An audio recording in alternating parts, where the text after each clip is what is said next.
Hoy en el podcast de Estímulo, analizamos cómo la inteligencia artificial está transformando el posicionamiento, la búsqueda y la forma en la que se venden productos online. En este episodio hablamos con Jaume Portell, director ejecutivo y fundador de PageMind.ai, un microcerebro de inteligencia artificial que se integra en cualquier web para entender qué vendes, qué busca el mercado y generar respuestas y contenidos que convierten. En este episodio descubrirás por qué el SEO está cambiando y qué deben hacer las marcas para no quedarse atrás. PageMind es un cerebro de inteligencia artificial que se despliega de una forma muy sencillita en cualquier web, ¿no? En cualquier sitio de e-commerce, que su único trabajo es entender profundamente qué vende esa web. Cómo me ayuda PageMind también, pero ¿qué podemos hacer para tener un mejor posicionamiento en ese tipo de chat? El cliente va a preguntarle a ChatGPT cuáles son sus dificultades, cuáles son sus necesidades. Esas preguntas son la gran oportunidad. Si tu página responde a esas preguntas, vas a estar en la foto. Hola, buenas. Un placer saludarles otra vez en el formato tertulia del podcast de Estímulo. Hoy un tema un poco particular, ¿no, Jaume? Se escapa un poco de la área propia de desarrollo de producto. Sí. Hoy vamos a hablar más bien de cómo la tecnología está afectando las áreas del posicionamiento, de la creación de productos digitales. Vamos a indagar un poco con Jaume. Jaume, contigo ya nos conocemos. Jaume Casas y de Estímulo. Ya llevamos unos cuantos capítulos. Pero hoy os vamos a presentar a Jaume Portell.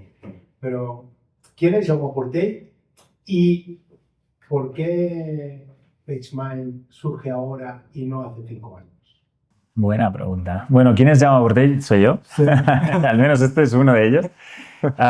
Y bueno, yo soy sobre todo un builder, ¿no? Un creador de cosas. Hace muchísimos años que me dedico a la tecnología y lo que más me gusta de la tecnología es esta historia de transformar la realidad desde algo tan intangible como es el software, ¿no? O sea, hacer que las cosas cambien. Y empecé estudiando informática, inteligencia artificial y empresa en la Politécnica hace un montón de años y no he dejado de estudiar. La informática es algo que me apasiona, la inteligencia artificial es algo en lo que he trabajado en sus diferentes momentos de evolución y me encanta construir cosas. Yo soy de los que en casa instala un interruptor en la pared y cada vez que pasa le da el botón a ver si sigue funcionando y se sigue sorprendiendo.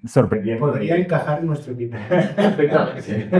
Se sigue sorprendiendo de que funcionen las cosas, ¿no? Y a la vez maravillando, ¿no? de eso. Y estuve unos años en la Pompeu Fabra, donde construí el campus global de la Pompeu Fabra, que la verdad es que era un proyecto súper innovador en ese momento, era antes del año 2000, y la embajada americana nos invitó a presentarlo a Estados Unidos y ahí aprendí una cosa, que es que uno tiene que ser ambicioso esté donde esté, ¿no? O sea, teníamos un poco el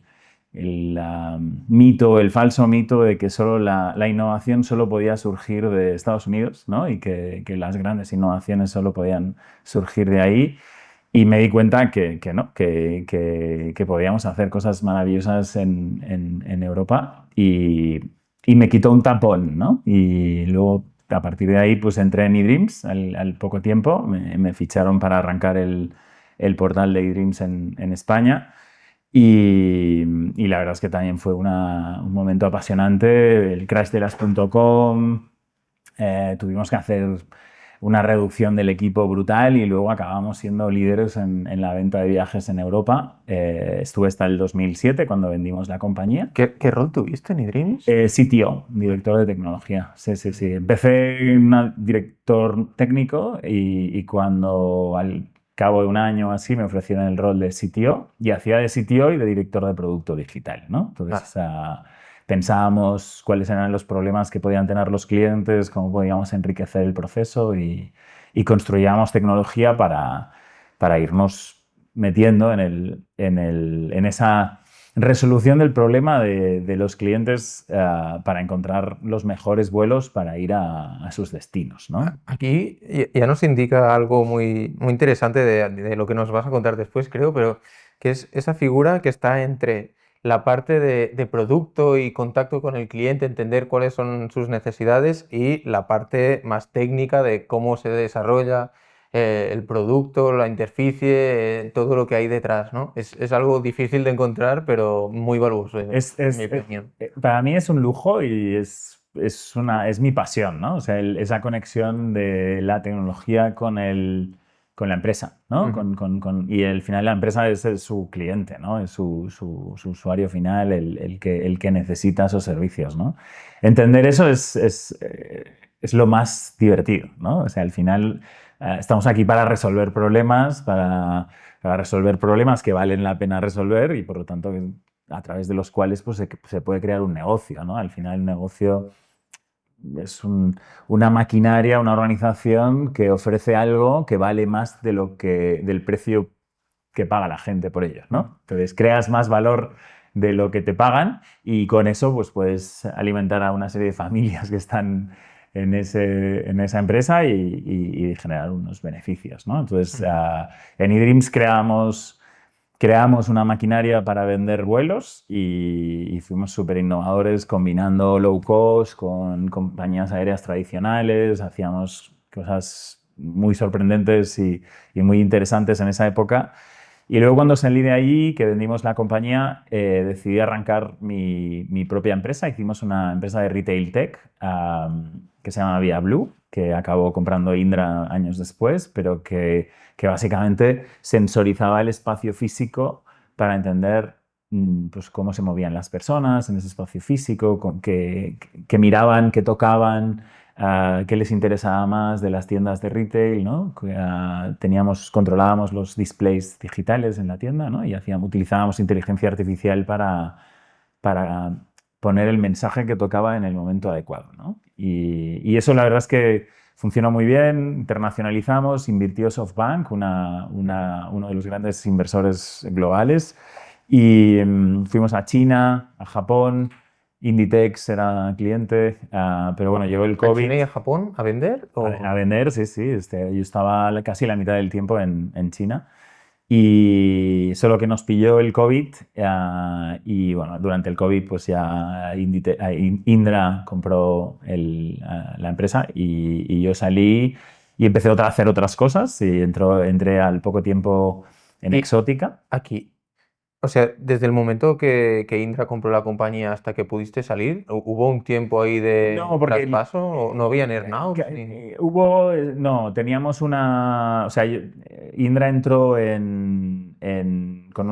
firmó un MOU, ¿no? Una carta de interés durante el COVID y acabó comprando al final de un proceso de año y medio y se quedaron algunos directivos en la compañía, Vale. pero compró todo el paquete y se quedó un directivo y todo el equipo. Sí. Sí, sí. Y yo me fui a Exótica y ahí estuve 2 años haciendo de CTO y de director de producto digital también. Y mientras estaba haciendo un curso con OpenAI, pues surgió una idea, ¿no? que es el PageMind, ¿no? Y me preguntas, Xavier, sobre eso. PageMind es pues un cerebro de inteligencia artificial que se despliega de una forma muy sencillita en cualquier web, ¿no? En cualquier sitio de e-commerce, que su único trabajo es entender profundamente qué vende esa web, entender cómo es la demanda de esa web, qué quieren los clientes, de qué hablan los clientes potenciales que quieren comprar ese tipo de productos, ¿no? Estudia el sector, estudia cómo son las conversaciones que se producen alrededor de esa necesidad, ¿no? No de tu producto en concreto, sino de la categoría que vendes, ¿no? El tipo de cosas que vendes, ¿no? No sé. Si vendes bicicletas, pues ¿de qué habla la gente que quiere comprar bicicletas? ¿Qué es lo que les preocupa? ¿Qué es lo que les motiva? ¿Cuáles son los beneficios que perciben en las bicicletas, ¿no? Entonces el sistema aprende todo eso para prepararse para generar buenas conversaciones acerca de tus productos en tu web, ¿no? ¿Y cómo hace eso? Pues primero estudia la demanda, ¿sí? Antes de continuar profundizando en este tema, estoy seguro que Jaume también se sumará. Desde que tienes la idea a que lanzas ya un primer piloto, para comparativa con el mundo físico, de hardware, ¿cuánto tiempo tardas? ¿Qué equipo utilizas? Si necesitas un gran equipo, ¿y cómo es este proceso? La verdad es que es extraordinariamente diferente de ViaBlue cuando arranqué la otra startup, ¿no? Porque la velocidad que tienen las cosas ahora con la inteligencia artificial es totalmente otra, ¿no? Hoy puedes escribir una idea de negocio y desarrollarla hablando con 5 interlocutores que se llaman Claude, ChatGPT, Gemini, Copilot, ¿no? Puedes hablarlo con cualquiera de ellos, te dan perspectivas diferentes. Puedes pedirles que sean ultra críticos con tu idea, te encuentran los errores, te encuentran las dificultades técnicas o de mercado que puedes tener, ¿no? Aquí me interesa mucho el proceso iterativo que utilizas tú para ir desarrollando y mejorando el propio producto. ¿Cómo es ese diálogo que tienes con los chats o con las herramientas con que trabajas exactamente? Yo trabajo con, creo que más de 10 herramientas de inteligencia artificial que me han permitido, contestando a tu pregunta, en menos de... O sea, yo creo que en 3 meses había construido software y documentación de marketing para lanzar el producto equivalente a 2 años de trabajo de un equipo de entre 6 y 8 personas. Entonces, el equivalente en salarios norteamericanos, o sea, hubo un momento en que la velocidad era tal que dije, me voy a parar y hoy le voy a hacer una auditoría a lo que he producido, ¿no? Y metí todo lo que había producido en varias máquinas de inteligencia artificial y les pedí, leeros todo esto y decidme cuánto tardaríamos en construir esto con un equipo humano, ¿no? La estimación, se la pedí en dólares norteamericanos, fueron 2,3 millones de dólares de inversión con un equipo de cierto nivel, porque claro, ya tenía cierta complejidad tecnológica, etc. Y claro, mi sorpresa fue mayúscula, ¿no? Se lo pedí a otro motor de inteligencia artificial y llegó a la misma conclusión, ¿no? Exactamente el mismo número, pero muy parecido, ¿no? En orden de magnitud y en número de personas.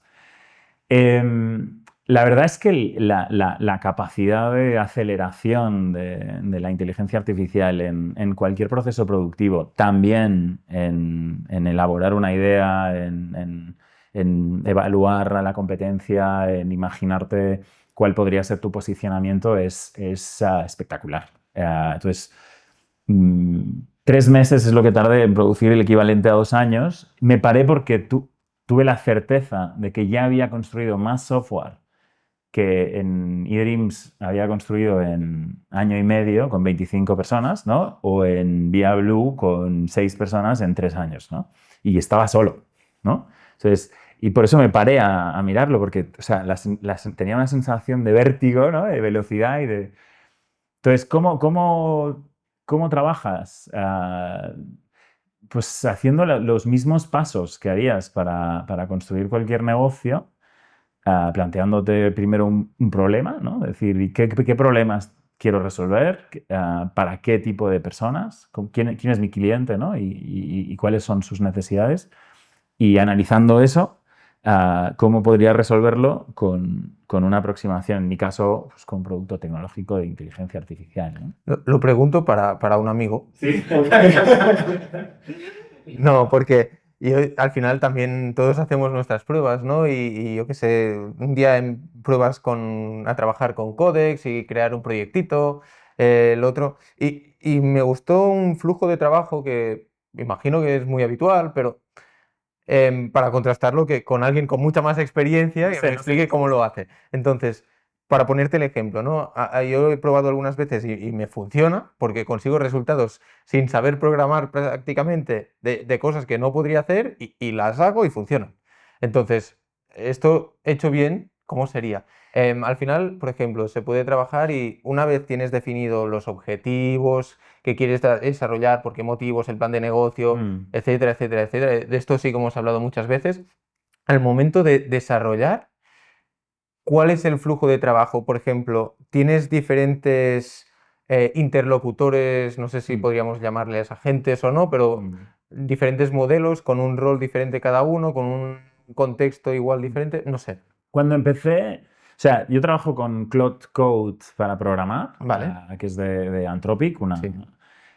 trabajo con ChatGPT para muchas conversaciones de todo tipo, de arquitectura, de marketing, de todo tipo. Es el que seguramente mejor entiende cuál es el posicionamiento de PageMind, porque casi todo el thinking lo he hecho con ChatGPT. ¿Qué versión? ¿La Pro? ¿La Plus? Sí, pago la Plus. Vale, el thinking que tiene el thinking. Sí, pero le dejo que elija, ¿eh? O sea, la Vale. mayoría de las veces, a no ser que esté tratando de hacer una profundización muy grande en algo, y entonces igual sí manipulo, El pero en 5 general... lo dejas libre y que Sí, escoja. y él va contestando razonablemente bien. Y cuando no me gusta suficiente, le preparo otro contexto y se lo doy mejor masticado, ¿no?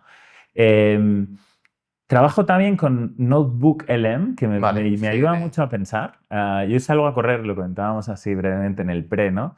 Y una de las cosas que a veces va bien es si vas a crear algo bastante disruptivo, innovador, con una cierta profundidad, está bien que lo cuentes, ¿no? Y entonces, cuando lo cuentas, lo escribes y te ayudas con este tipo de máquinas para escribirlo mejor, ¿no? Que al final sueles empezar con unos bullets, ¿no? Le pones unos cuantos bullet points en una lista y le dices, pues hará esto y tendrá estas características, seguro que será así, pam, pam, y le pones un poco tus assumptions, ¿no? De cómo va a funcionar.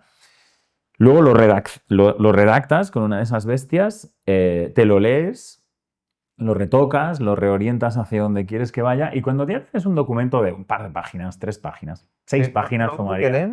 NotebookLM, Sin entrar, sin entrar en NotebookLM todavía. Ah, vale. ¿Vale? Sin entrar en NotebookLM, entonces, cuando ya tienes un documento que razonablemente explica lo que querrías hacer, Que te lo 2 cuente. páginas suele ser suficiente. Entonces, se lo metes y le dices, hazme un audio crítico con esto,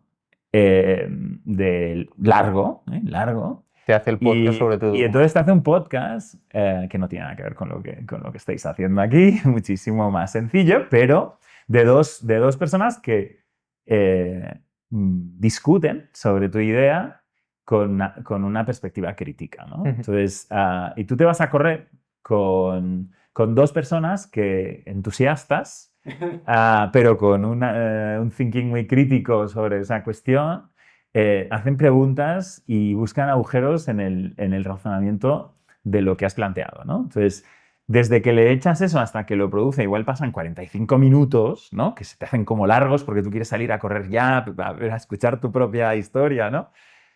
Pero cuando lo tienes, te acompaña muchísimo porque es tu propio proyecto contado por 2 personas que tienen una fluidez hablando maravillosa, que además encuentran perspectivas de fallo a tu historia, con lo cual te ayuda a pensar mejor, ostras, esto lo tengo que cambiar, porque, ¿no? O mientras te lo cuentan, ya le ves tú mismo cosas que a lo mejor ellos no lo encuentran, pero tú sí las ves, ¿no? Entonces, es una forma de enriquecer la profundidad de lo que estás haciendo sin necesidad de interlocutar con nadie más. Esa es la verdad. O sea, lo estás haciendo solo, pero te da profundidad. ¿Alguna vez, Jaume, has vuelto a casa antes de lo escuchado porque lo que estás oyendo? Totalmente. A veces me paro y escribo 2 notas y o hago un print screen o busco algo y si no se me escapará, ¿no? Buscas algo, sí, vale, pum, dejo la conversación medio abierta con ChatGPT y ya vuelvo y sigo corriendo, ¿no? Pero si a veces tienes paradas de 5 o 10 minutos que no puedes evitarlo porque la cabeza empieza a rodar, ¿no? Y dices, ostras, esto hay que capturarlo aquí y ahora, ¿no? Sí. Por lo tanto, y otra cosa que hago, al principio hacía mucho lo de los roles, ¿no? Le tenías que contar, eres un director de marketing, de no sé qué, ahora eres un arquitecto, ahora... Yo creo que ahora ya no hace falta. O sea, yo lo hice al principio, ahora tengo conversaciones de cada tema separadas. A veces le cuento a mi mujer, yo durante el día tengo reuniones con todo mi equipo, ¿no? Entonces voy teniendo reuniones con el arquitecto de software, con el director de marketing, con el de ventas, con el de customer service, ahora que tengo clientes y tal.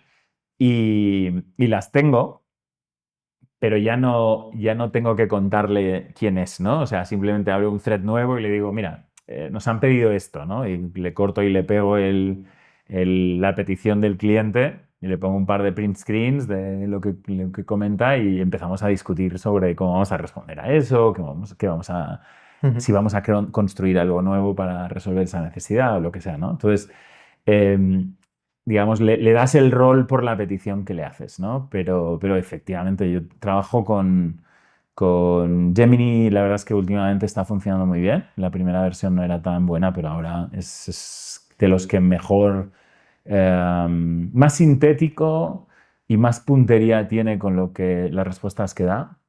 ChatGPT siempre ha funcionado razonablemente bien. Claude es extraordinario programando, o sea que funciona muy bien también. Google ha sacado el anti-gravity, ¿no? Y entonces a veces programo con los dos, con anti-gravity y con Claude Code, y tengo varias ventanas programando diferentes cosas a la vez, ¿no? Y así pues puedo ir más deprisa.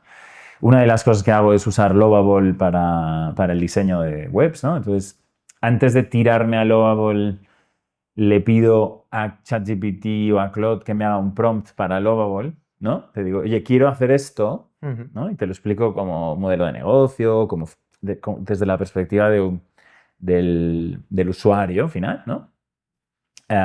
Quiero resolver este problema para este cliente, Se lo explico, entonces le pido que me haga un PRD, que sería un poco la descripción del proyecto, y le pido que me haga un prompt para Lovable para crearme el user interface, ¿no? Entonces, cortar, pegar, me espero el rato que toca que Lovable me produzca la web, ¿no? El diseño del mockup. Y entonces cojo eso. Hay una forma de que te lo publique en GitHub, ¿no? O sea, que te lo publique en código. Entonces coges el proyecto y se lo pasas a Claude y le dices, mira, bájate esto y prográmalo. Y entonces él, como ya tiene el contexto, ¿no? Y ahora ya simplemente le pasas el diseño, pues transforma esa web que era todo de textos hardcoded, ¿no? Y de imágenes así hardcoded, y él lo traduce con tu propio software, con tu propia base de datos, etcétera, ¿no? Entonces es una forma de hacer trabajar a los diferentes elementos. O sea, coges a ChatGPT, te da el prompt con Primero todo el contexto. la idea del proyecto, ¿no? Sí, no. Ahora estaba hablando ya directamente de la implementación de la parte web y del desarrollo de web. Sería, con ChatGPT tienes todo el contexto del proyecto y lo que quieres conseguir, se lo mandas a Lovable, ahí trabajas la parte del diseño web, coges el código de Lovable, que es HTML. Sí, te hace un HTML con... Bueno, ahora también empiezan a hacer software ya un poco más dinámico con Next.js, creo, pero sí, en mi caso HTML y CSS y JavaScript. Y esto te lo descargas y se lo mandas a Claude. A Claude y le digo a Claude, y lo ensamblas. ya conoces el proyecto, léete, este es el diseño, mira a ver si tienes que cambiar algo, pero lo cambia igualmente si le parece, y entonces te implementa eso con ese diseño. Entonces, a veces necesito algún elemento gráfico, algún muñequito que haga algo, ¿no? O algún icono o lo que sea. Y entonces ahí uso Leonardo. Vale. Entonces, para usar a Leonardo, también ya directamente uso la API de Leonardo, ¿no? Entonces le digo a algún agente de estos, le digo, oye, tira de la API de Leonardo para crearte estos iconos, ¿no? Y entonces él pues ya le hace el prompt y ya se lo pide. O sea, digamos, empecé haciendo yo de puente continuamente, pensando, ¿cómo le hago el prompt a Lovable? ¿Cómo le hago el prompt a Leonardo? Y ahora ya hago que se hablen entre ellos y me ahorra mucho trabajo, ¿no? Y puedo hacer más cosas así más rápido. Y entonces, al final, haces mucho más de utilizar tu sentido de negocio, tu sentido de entiendo bien al cliente, qué necesita exactamente, este diseño funcionaría, ¿no? O sea, estás más haciendo de... Bueno, estás haciendo de CTO y el rol de Product y tienes a un equipo de diseñadores, de desarrolladores, arquitectura de software, etcétera. Eso es. Muy bien. Y claro, el software que te genera necesita informáticos detrás porque tiene que escalar, porque tiene que tener seguridad. Entonces, yo no los tengo, yo soy informático de carrera, pero yo no los tengo, pero sí tengo la capacidad de hacer las preguntas necesarias para que Cloud Code o cualquiera de los otros agentes ponga en cuestión el diseño de software que se ha hecho, ¿no? Pues esto va a escalar, no, así no. Esto va a tener un coste razonable en uso de la IA. Uf, no, cuidado por tal cosa, ¿no? Esto va a tener los elementos de seguridad necesarios, vas a poder tener centenares de miles de peticiones por segundo, ¿no? Y entonces todas esas preguntas que se las puedes hacer se responden con iteraciones de testeo, de diseño, de arquitectura, ¿no? Vamos a volver, si os Perdón, parece. que nos hemos ido al mundo técnico, ¿no? Yo ahora ya sé cómo se diseña, desarrolla y produce un micro cerebro que se incorpora en nuestras páginas web. PageMine. Vamos a volver ahí, ¿no? O sea, este microcerebro lo que necesita al inicio es alimentarse de información. ¿Qué información coge y cómo la organiza? ¿De dónde se alimenta? Pues se alimenta del mundo entero, ¿eh? Empieza por el propio catálogo de la web, ¿no? La forma más sencilla es desde fuera, se visita tus páginas web como lo haría cualquiera de tus clientes. Esa es la forma más sencilla. Hay una un poquito más sofisticada, que es poner un píxel en tus páginas, un pequeño JavaScript, que se va leyendo todos tus contenidos, ¿no? Y luego hay otra que ya es un poquito más sofisticada, que es que le pases tú el listado de tu catálogo, ¿no? Esas son las tres formas con las que se integra en tu web. ¿Y qué hace? Pues leerse todo lo que está publicado de tus productos. O sea, tienes la información interna que o bien es pública en la página web o le proporcionas desde la compañía pertinente y a partir de aquí hace un rack de esta información después, pero también se alimenta, comentabas antes, de herramientas externas como SEMrush para conocer cuál es el tráfico o el perfil que busca, qué keywords en concreto, cuáles son los intereses. Sí, o sea, efectivamente, ¿no? Lo primero es entender qué vendes, ¿no? ¿Cuál es tu propuesta de valor al mundo, ¿no? Entonces, una vez sabemos que vendes estas categorías de producto, entonces...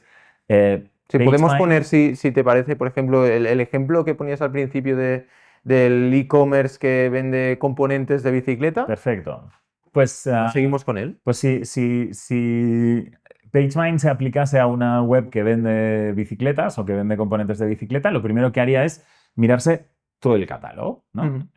Y vería si vende ruedas de bicicletas, si vende bicicletas enteras, si vende lubricación para las bicicletas o equipamiento, cascos, etc., ¿no? Entonces, estudiaría eso en primer lugar y luego dejaría de mirar dentro y se pondría a mirar fuera, ¿no? Y mirar fuera significa empezar a entender cuáles son las búsquedas que se hacen en Google cuando alguien quiere comprar una bicicleta o quiere comprar una bicicleta eléctrica o quiere comprarse un casco de bicicleta, ¿no? Y esa investigación se hace utilizando APIs que están abiertas de Google para investigar cómo anunciarte si quieres ese tipo bueno, si quieres crear buenos anuncios en ese ámbito, te explica cuáles son los textos que más se buscan, qué volumen de búsquedas tienen y qué precio tienen, ¿no? Lo cual te da una aproximación de valor de mercado, ¿no? Estos términos de búsqueda son más interesantes, tienen un coste más alto y tienen un volumen X, Y o Z, ¿no? Entonces, con eso te tomas una idea de cuáles son los términos de búsqueda más relevantes y a partir de ahí estudias las categorías de producto, cómo percibe la gente el valor en esa categoría de producto. La gente no entiende de cojinetes, pero sí entiende de velocidad de las bicicletas, o sí entiende de peso de las bicicletas, ¿no? O de comodidad de las bicicletas, o de seguridad de las bicicletas, ¿no? Entonces,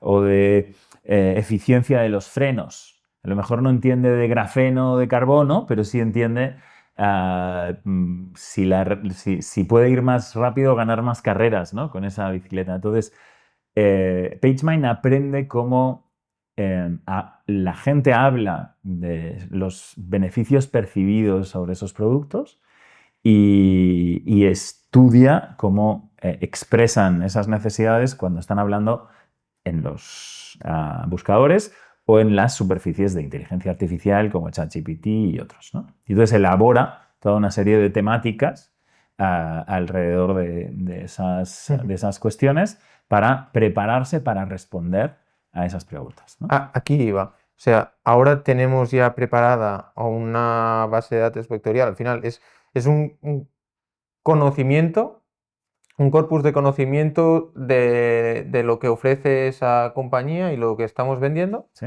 Pero si yo soy la persona, la empresa que tiene la tienda de componentes de ciclismo, ¿eso a mí de qué me sirve? O sea, ¿cuáles van a ser las funcionalidades que me vayan a ayudar a mí a vender más, a llegar al público objetivo o en qué me va a ayudar? Claro, nos falta una pata, ¿no? Al menos una. Hay 5 al final, pero la primera es entender muy bien lo que vendes. La segunda es la gente que te conoce y la que no te conoce, cuando buscan por el mundo lo que tú vendes, ¿cómo lo buscan? ¿No? ¿Cómo es esa demanda? ¿No? ¿Dónde hay mucho interés? ¿Dónde hay menos interés? ¿Cómo lo formulan? ¿No? Entonces ahora ya sabemos la voz del mercado, ¿no? Entonces ahora lo que nos falta es responder con tu producto a la demanda del mercado, ¿no? Y eso lo hacemos cogiendo esas preguntas que están en el sistema o que has sido capaz de identificar el sistema y responderlas con tus bicicletas de montaña, con tus ruedas, con tus sillines y con tus cascos, ¿no? Entonces, ¿cómo puedo mejorar la velocidad en carrera? Pues con unas ruedas que tienen un perfil más bajo, que tienen un TPI de 120, que tienen un grosor de no sé qué y qué tal, ¿no? Y estos son estos 5 modelos. Y estos son estos 5 modelos que son los que yo tengo en mi catálogo. Porque esa es mi manera como actor del sector de la venta de bicicletas, esa es mi manera de responder a esa pregunta. Por eso yo tengo un equipo maravilloso que está haciendo sourcing de bicicletas y ha buscado estos fabricantes, porque esto es lo que responde a esa pregunta, ¿no? Vale, o sea, pero yo tenía... Sí, perdón. como cliente o sea, yo quiero comprar ahora, haciendo el roleplay que voy cambiando de personajes, ¿no? Está bien. Ahora yo soy un ciclista que me quiero cambiar los neumáticos de mi bicicleta y entro en la página web y yo pienso, vale, como usuario, lo que yo sé es que vivo en un terreno donde hay mucho barro, con lo cual necesito... O igual eso no lo sé, pero voy a necesitar un taco más separado, con igual más goma y menos TPI. ¿Sabes dónde vas a empezar? No vas a empezar en la web, perdona que te interrumpa. En la Vale, web tengo que llegar ahí, ¿no? Primero, Claro, igual, pues, ¿dónde vas a empezar?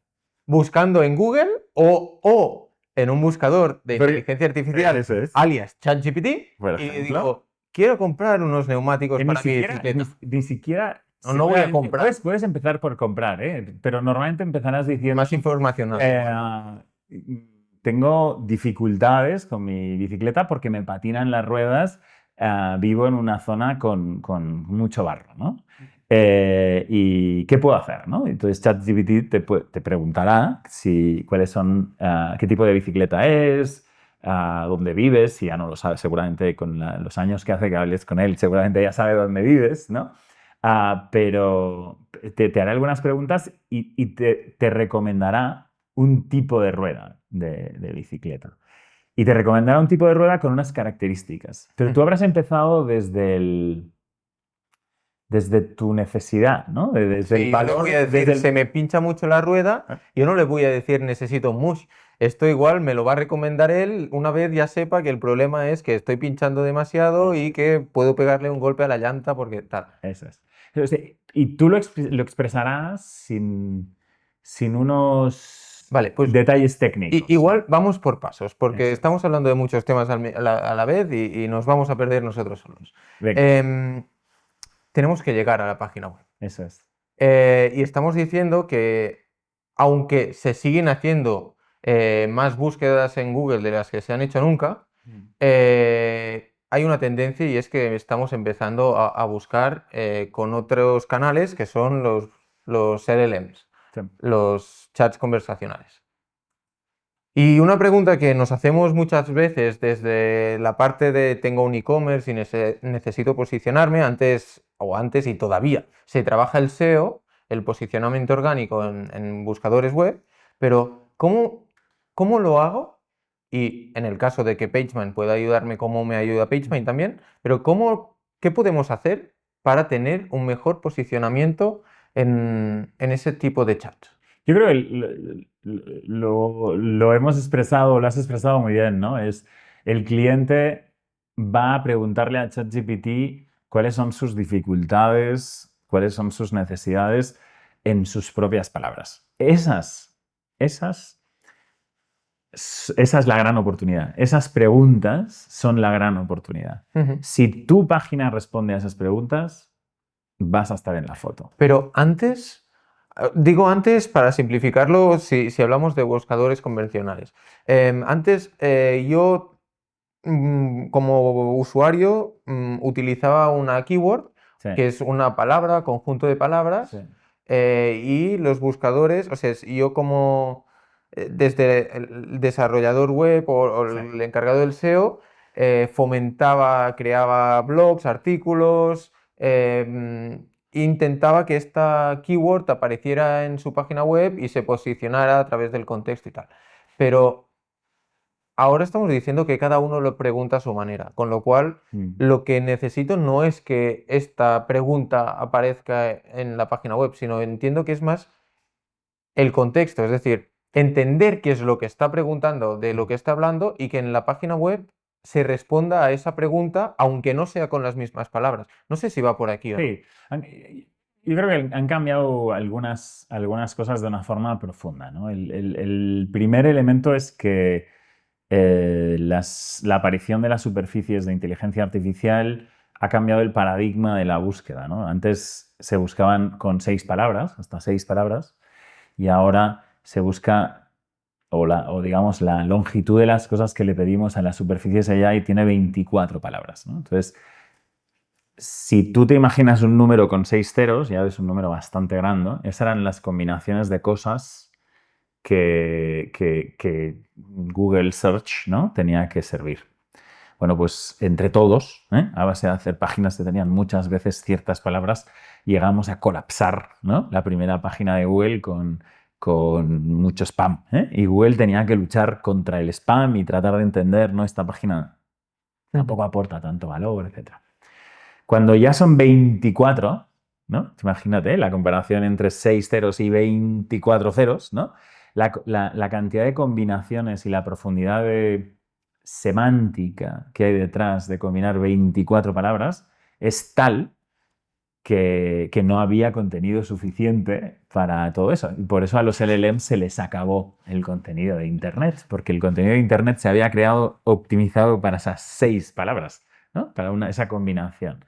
Y cuando ibas a explicar cosas mucho más nicho, mucho más detalladas, no salías nunca en los buscadores, ¿no? Porque las 6 palabras estaban... La saturación de los resultados para las 6 palabras con demanda estaba saturado, ¿no? Bueno, pues hemos pasado a utilizar otra tecnología, que es las búsquedas semánticas, ¿no? Entonces, cuando tú buscas en cualquiera de esas combinaciones de 24 palabras cualquier cosa, si lo escribes tú y lo escribo yo y queremos decir lo mismo, semánticamente lo que hemos escrito está muy cerca. Está en un sitio muy cercano. Lo primero que hacen los buscadores de inteligencia artificial, y también hoy ya lo hace Google, es extraer el número que explica lo que tú quieres decir y lo que yo quería decir. Y en un espacio numérico muy grande, el número tuyo y el mío están muy cerquita. ¿Vale? Entonces, lo mismo ha hecho con todas las páginas que hay en Internet. Se las ha leído y ha expresado cada trocito de esas páginas con un número. Muy bien, pues cuando tú buscas y cuando yo busco esa pregunta larga, lo que hace es un rack mega descomunal, una búsqueda semántica para encontrar cuáles son las páginas que tienen la mejor respuesta posible a esa pregunta.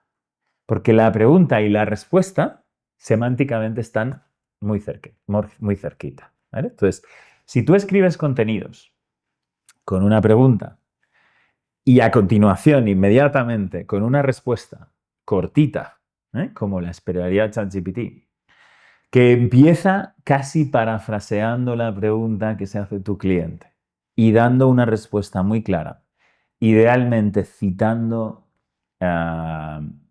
sources, orígenes de información que validan que esa respuesta tiene sentido y está bien formada, los buscadores te pondrán a ti y saldrás en esa conversación y Google te pondrá más arriba. ¿Por qué?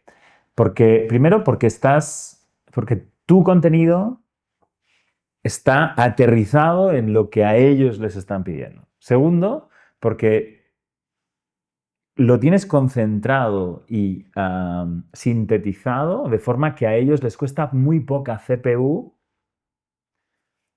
usar tu contenido. Si tú lo que tienes es una página, una web súper larga de 5 páginas impresas que explican eso, a ellos les cuesta un esfuerzo computacional enorme convertir eso en una respuesta corta, que es lo que le están pidiendo a sus clientes. Entonces, si quieres hacer buenos contenidos para salir en el mundo de la semántica, tienes que ser semánticamente relevante. ¿Qué quieren tus clientes? En el mundo físico, lo que quieren tus clientes es saber cómo se usa tu producto, para qué sirve tu producto, cómo se lava tu producto, por qué es mejor que el producto de los competidores, qué durabilidad tiene, con qué material se ha construido, qué impacto ecológico tiene. La infinidad de preguntas que tú puedes tener alrededor de cualquier producto físico o digital es enorme. Todas esas preguntas son relevantes. O sea, todas ellas. De aquí extraigo que, por ejemplo, el long tail si ya era relevante, ahora es mucho más relevante. Infinitamente más relevante. Que el volumen de contenidos, no en la longitud de cada uno de los contenidos, pero el volumen en cantidad de contenidos que tenemos es muy relevante también. El contenido... Siempre que sí. respondas a la intención de búsqueda de tu cliente objetivo. Eso es. Tienes que hacer una elección porque al final... O sea, fíjate, la felicidad de ChatGPT o de OpenAI o de Anthropic o de Google es la felicidad de su cliente. Uh-huh. Entonces, nosotros cuando buscamos en Google o en ChatGPT y nos da una respuesta, clicamos y lo que vemos no funciona, no nos gusta, no nos parece mal por esa web. Nos parece mal que quien ha hecho mal el trabajo es Google. Y eso Google se dio cuenta hace mucho tiempo. Por eso Google penaliza a los anunciantes que compran palabras clave que generan rechazo, que generan rebote, ¿no? Si tú te anuncias en unas palabras clave, cuando la gente clica, entra en una página web y se van porque no es lo que quería, Google te hace pagar más caro tus anuncios. Vale, ¿no? Eso me lleva a otra pregunta y creo que se va a alargar un poco más de lo habitual, pero es súper interesante ese tema. Y me gustaría conocer tu opinión también al respecto de OpenAI hace unos meses ya lanzó una funcionalidad, por lo menos en Estados Unidos, aquí en Europa no vemos nada, para poder comprar productos directamente a través del chat. Ahora acaban de anunciar hace pocos días que los anunciantes podrán pagar para aparecer en ChatGPT y que las cuentas gratuitas y estas cuentas, no sé cómo se llama, pero la franja más baja que hay de pago, van a tener anuncios en el propio chat. ¿Cómo crees que va a afectar todo esto al mundo del e-commerce? ¿Qué amenazas pueden aparecer aquí? ¿Qué oportunidades, sobre todo, pueden aparecer aquí? Y ¿qué papel puede jugar PageMan en todo ello, si es que tiene algún papel? Sí, al final el trabajo de PageMan o el trabajo que debería hacer cualquier e-commerce o cualquier empresa que se preocupe por ser o estar generando respuestas alrededor de sus productos y sus servicios de forma útil es la creación explícita de esos contenidos en tus propias páginas, ¿no? Lo del FAQ, ¿no? Las preguntas más frecuentes, contenidos que explican los casos de uso en los que puedes utilizar esa bicicleta o ese producto físico, cualquiera que sea, o cómo se hace el mantenimiento, todas las preguntas que pueda tener un cliente final, que si las expresas en tu página de producto, estarán dando relevancia a tu página de producto en esos buscadores. Pero tú no lo tienes que hacer porque es relevante para esos buscadores, tú lo tienes que hacer porque es relevante para tu cliente, ¿no? O sea, la gente cuando se está comprando una bicicleta, una silla de estudio o una taza de té, ¿no? Se está planteando una serie de preguntas. Esas son las que tú quieres responder por el bien de tu cliente final. Cuando tú haces eso y piensas no en los buscadores, sino en tus clientes finales y expresas las respuestas explícitas que tú como fabricante o como e-commerce firmas, ¿no? Que eso es así para esos productos, estás asumiendo una responsabilidad. Estás respondiendo a una demanda y resulta que a los buscadores como ChatGPT, Claude, Perplexity o Google les encanta saber que tú, como fabricante, que tienes una responsabilidad sobre eso, dices que eso pesa 1,2, que tiene una durabilidad de 5 años y que sirve para ese caso de uso. Porque entonces ellos se pueden poner de pie sobre esa cuestión. Pueden decir, eso es así. Ya no se lo tienen que inventar. Ya no tienen que sumar la ciencia de un lado con lo que dice tu catálogo. Lo dices tú. Y ahora ya pueden venderlo. Ellos pueden vender ese producto en su página web. Ellos pueden venderlo en ChatGPT con tus afirmaciones como merchant. Tú eres el que tienes la responsabilidad como merchant, pero ellos te pueden poner a ti delante porque eres tú el que has dicho que efectivamente se puede usar por niños de esa edad, que va a durar si llueve, si nieva o si no sé qué, o que puedes usar esa bicicleta por la grava o por el barro, ¿no? Como tú lo has dicho y el otro no lo dice, tú vas primero, porque le das a ellos la seguridad de que pueden responder adecuadamente a sus preguntas, a sus clientes, ¿no? Entonces, ellos dan muchísima más seguridad, tienen muchísima más seguridad de respuesta y te ponen a ti primero porque el otro no lo dice, ¿no? Pero tú estás haciendo estás resolviendo algo con responsabilidad como merchant. Tú le estás explicando al mundo cómo funcionan tus productos, ¿no?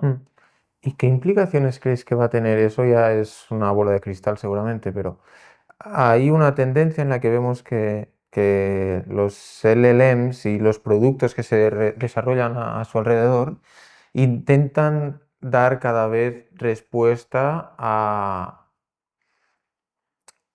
una parte más grande de esta intención de búsqueda y que igual en un inicio sí que era, o todavía lo hacemos hoy así, puede aconsejarnos un par de tiendas online y nosotros después le damos al link y vamos a esa tienda, pero sí que estamos viendo donde pues ahora aparecen los plugins. Y esos plugins es directamente a una interfaz gráfica que se te crea al instante en función de lo que tú estás buscando dentro del propio chat y ahí pues seguramente te van a aparecer los productos, con lo cual para poder crear esas interfaces seguramente la IA sí que se puede alimentar de los contenidos que tú tengas en la página web, pero más allá de los propios contenidos de los cuales se va a alimentar ese modelo o puede hacer inferencia y buscarlos, lo que son las páginas web y donde navegamos, trabajamos los call to actions para crear un journey y que al final haya una conversión, etc. ¿Va a seguir teniendo sentido eso? ¿O cómo va? Bueno, se está convirtiendo más en la herramienta para comunicar al mundo cuál es tu propuesta de valor, ¿no? Eso un poco lo que hablábamos de cómo se usa tu producto, de cuáles son sus características de verdad, es un poco el escaparate, ¿no? seguramente la experiencia se irá moviendo hacia los buscadores de inteligencia artificial. El discovery lo vas a hacer ahí. Es sobre todo el discovery en el ámbito técnico, ¿no? ¿Por qué esta zapatilla y no la otra, ¿no? Para correr un maratón o por qué esta bicicleta y no la otra. Entonces la discusión la tendrás en una interfaz de inteligencia artificial, pero cuando tomas la decisión de compra y aterrizas en su página web, lo que más te va a interesar es entender el servicio, ¿no? O sea, cuál es con esto, ¿qué me vas a dar, ¿no? ¿Me vas a dar puntos de loyalty? ¿Qué garantía me vas a dar? ¿Cómo es la devolución si tengo necesidad? Igual esto, si el modelo me conoce suficientemente bien a mí y dentro de X tiempo sabe que yo como usuario valoro mucho que me den puntos de fidelidad o eso a mí me importa un carajo y lo que yo valoro es que me llegue más rápido, ¿no crees que puede tenerlo todo eso en cuenta y decirte dentro de un tiempo, pues la mejor para ti es esa? Y no te preocupes, que ya le he pedido. Sí, Está en sí, camino. es posible. O sea, no estamos tan lejos, ¿no? Los navegadores, el Atlas, ¿no? Los diferentes operadores de navegación que han sacado los LLMs o las compañías de inteligencia artificial ya empiezan a tener la capacidad de comprar por ti, ¿no? Entonces tú puedes entrar en una web y decirle, oye, mira, búscame esto y cómpramelo, ¿no? Y aquí tienes mi Visa y ya, ¿no? Entonces, es factible, podrán hacerlo. De hecho, si en algún momento les preguntásemos, porque tiene una memoria maravillosa sobre nosotros, ¿no?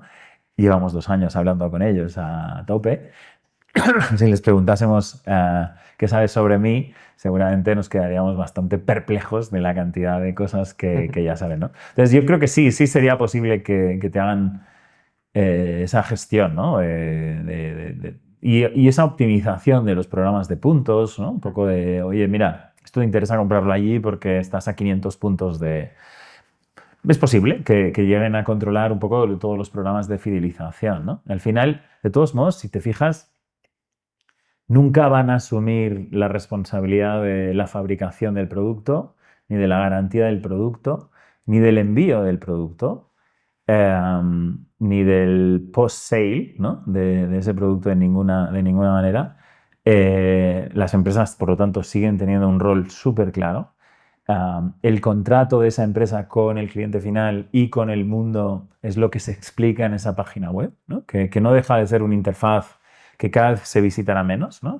Porque habrá más discovery en ChatGPT o en Gemini, más conversación allí, pero la transacción se hace en los términos que se han definido en esa página web, ¿no? Y no deja de ser importante, simplemente tendrá mucho menos tráfico, ¿no? Al final. ¿En qué posición queda el SEO tradicional? Bueno, Jaume decía, hay millones de búsquedas más cada día, ¿no? en Google Search. No ha dejado de crecer.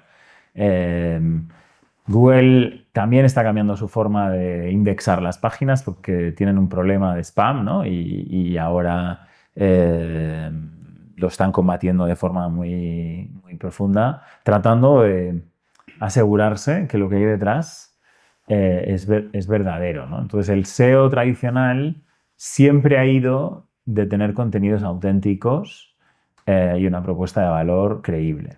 Siempre ha ido eso. La forma de aflorarlo, ¿no? Y de medirlo por parte de ellos, digamos, ha ido variando. Al principio, si hablabas mucho de algo, es que vendías eso, era muy relevante esa página, ¿no? La concentración de keywords, ¿no? Después ya, si los keywords estaban al lado de los nombres y de los verbos y del no sé qué, y entonces había una cierta densidad semántica en lo que había, ¿no? Entonces Google empezó a mirar otras cosas. Luego, ¿cuánta gente apunta hacia ti, ¿no? Internet te bota cada vez que te pone un link hacia ti, ¿no? Entonces, el sistema, digamos, ha ido evolucionando para evitar el spam alrededor del SEO, ¿no? Pues el sistema ha ido evolucionando para evitar el spam y para tratar de aflorar contenidos lo más ricos y relevantes posible que respondan al intent del cliente, ¿no? Entonces, eso hoy va de que detrás de esas respuestas estén personas que realmente saben de lo que hablan. Esté el fabricante, expertos en productos que han comparado de verdad en un laboratorio el producto A, el producto B y el producto C, y por eso recomiendan el B porque es el que más dura, el que más no sé qué, ¿no? Entonces, eso es lo que te da credibilidad. Si te fijas, vuelve a estar enfocado en tus clientes, sus necesidades, cómo les resolvemos sus dudas de una forma creíble y responsable, ¿no? Entonces, si fabricamos algo, queremos contarle al mundo todo lo que hemos hecho para que ese algo esté muy bien hecho, ¿no? Hace unos minutos, cuando he entrado, ¿no? Me estabais enseñando un dron que habéis diseñado aquí y me explicabais cómo fabricasteis la carcasa para esconder los cables y cómo conseguisteis que esa carcasa, sumada al diseño del dron, acabase diciendo que el dron pesase menos de lo que pesaba originalmente, ¿no?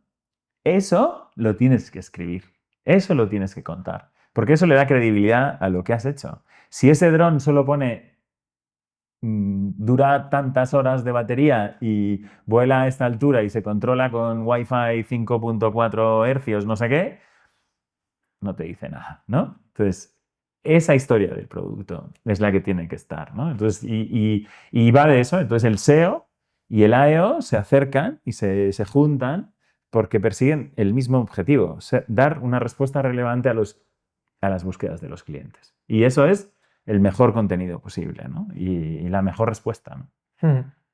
Jaume, te concedo una última pregunta. Vale, venga. Sé que podríamos estar preguntando a Jaume muchas cosas más, ¿no?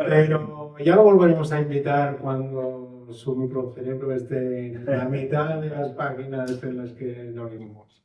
Vale, no, lo que me gustaría saber es qué tesis tienes para el futuro en ese ámbito en concreto. Es decir, en PageMan no hemos terminado de comentarlo, pero hay esa parte de creación de contenidos para dar respuesta al usuario y de ese modo posicionar tanto en buscadores como en buscadores de todo tipo, digámoslo así, pero también hay herramientas de chatbot, de voicebot, de buscadores contextuales, y todo eso son herramientas que se integran dentro de la página web entiendo, para mejorar la experiencia del usuario una vez ya ha llegado.